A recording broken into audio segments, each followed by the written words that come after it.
Spring is finally here, so let's kick it off with one of the most legendary spring fragrances of all time, Prada L'Homme. Hello and welcome to If You Like This Fragrance, You Might Like These 5. This is a recommendations-based series, and it is to hopefully help you continue your fragrance journey. Like I said, we're going to be going with a classic, Prada L'Homme, a brilliant springtime fragrance, a phenomenal office fragrance, and just in general, a very well-known and very well-respected fragrance from the house of Prada. So we have 5 categories with these recommendations. Number 1 is a straight-up clone, as always. Second one is an alternative with a twist, a fragrance that is similar in ilk but has a different direction. Third is a note sibling, so we focus on one particular note, the most prevalent note of the fragrance, and we look at the brother or sister fragrance that could go along with it. Fourth is a further adventure. Where do you go? Where's the next logical step after this fragrance?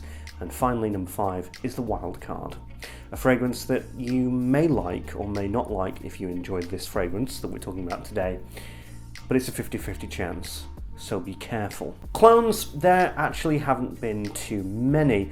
I think that there was a duo one, can't find it now, but let's go with Zara 0.9. That's harder to find these days.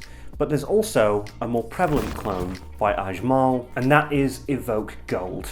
That is the one that people keep talking about. That is the one that is very, very prolific on many of the coveted fragrance forums and fragrance discussion sites. Alternative with a twist, this is going to be quite fun for me. I'm going to be talking about the Prada fragrance that I actually prefer over L'Homme, and that is this. This is Prada Iris Cedre. Of course, Prada L'Homme is very iris based. Prada is quite traditional in the way that they take on fragrances. They believe the old Italian moniker, which is the cleaner the man, the sexier the man. This is an old school fragrance perfumery discipline that actually started in Italy. And there are many ways to do this. Of course, you can have the citrus way of doing it, that's the Acqua di Parma way, or you can go for what Prada are doing, and that is just go for soap. Soap, soap, soap. Soap as though you've literally just had the greatest, cleanest bubble bath ever. That is what they go for. And Prada L'Homme has that, but Iris Cedre really doubles, maybe even triples down on that and makes it even more cleaner. This smells like beautifully fresh, wet shaving foam, and as though you've just had a shave in the most cleanest bubble bath ever. Very clean, very easy to wear, and actually in the warm and hot weather, this is quite something. Note sibling, well, this is going to be quite obvious, but let's just do it. Dior original, not the 2020 version. Nobody wants to make that mistake. Dior original is a beautiful, sexy, creamy iris. This is far more sensual. This is far more extroverted. And Prada L'Homme is great, but it's neutral. It's arguably boring. It is very much just nice and pleasant and lovely. And I know that Jeremy goes on about it ad nauseum, but if I'm honest, I'm somewhat surprised. Jeremy himself is very exuberant and excitable and out there and all of that. And actually, I'd say that Jeremy is more Dior Homme than Prada L'Homme.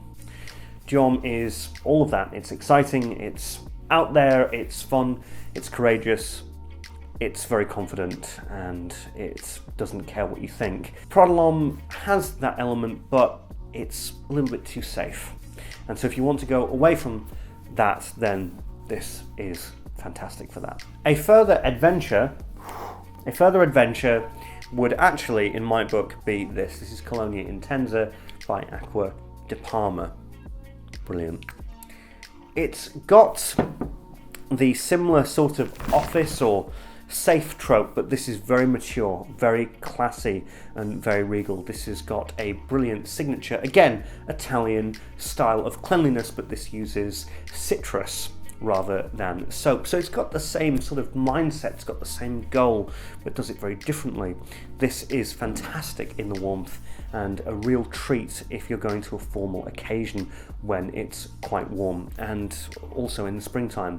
This is actually going to be my next review, so you can get all of my thoughts on it in that, but it's an absolute whopper. And if you do like Prada L'Homme and you like that cleanliness and that sophisticated and that classy, sophisticated, casual vibe, then there's a good guarantee that you'll like this. And so now finally we come to the Wildcard, and I've been thinking about this, I've been thinking about the iris element and where we could go with that.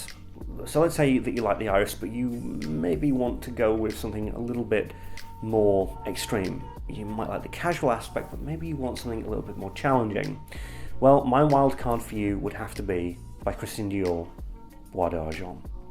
It has got an iris similar to Dior Homme, but it's dirtier and woodier, and it's got this amber element to it and a lot of woods. So it's got best of both worlds in a way, and it's really quite something, and niche and luxurious, and some of Christian Dior's best work. Again, there's no guarantee that you'd like that, but if you like that iris, that flowery iris in Prada L'Homme, then Bois d'Argent might just be what the doctor ordered. So there you have it. Those are my recommendations going forward with Prada L'Homme. If you enjoyed this video, then you know what to do. Like, subscribe, and hit that notification bell, and you'll be notified every time this series pops up. Anyway, I'm the Fragrance Press. Thanks so much for watching. Happy spring. Bye.